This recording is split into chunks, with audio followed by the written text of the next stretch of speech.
doing that cutting, severing people off the group or something like that, that was one of the most challenging things I ever had to really come to grips with and know I was doing the right thing.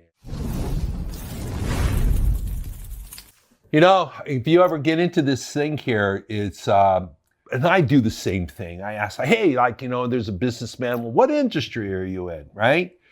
You want to know what really is the thing that I find, like, what are the good people that you have with you? This is the thing that I love to talk to fellow businessmen and what are the problems you're having with your personnel and the people that are your staff members and your employees and your senior executives and all this other stuff, because the truth of it is, okay, I have home improvement, I have marketing, I have weddings, I have people who clean leaves out of gutters, I have, what would you call it, internet sales. I mean, you got energy sales and all these different things, many different industries I'm into.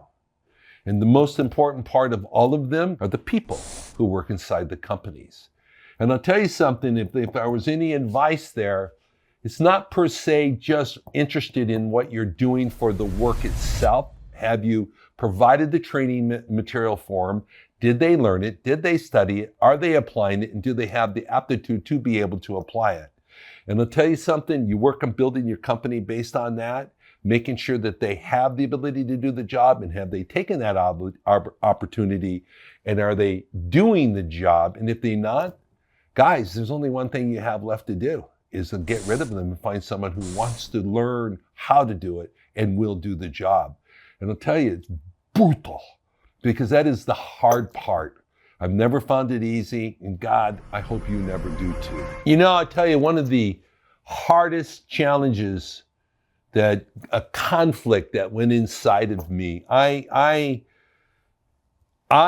really take a huge care for the people who work for me. I am not, man, I tell you, when you get a job for me, I do everything in my world to make sure that you can be successful when you work with me, okay? Anywhere inside in the companies, and I've got probably across the country, probably pushing 500-600 people around the world working for me, and I take it very seriously that you're successful and that you're doing well and that you too can win in life. And it is so important to me. And I got to tell you something, I probably did that to a fault. I actually probably got to a point to where I forgave people of their shortcomings, and I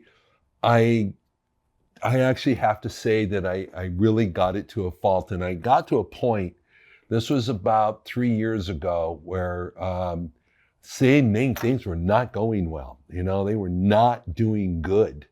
And I had to make a decision. I had to change my mindset. I had to stop thinking this way and go this way. And I'll tell you, I ended up letting some people that I really care about, they're good guys that were trying their best, right?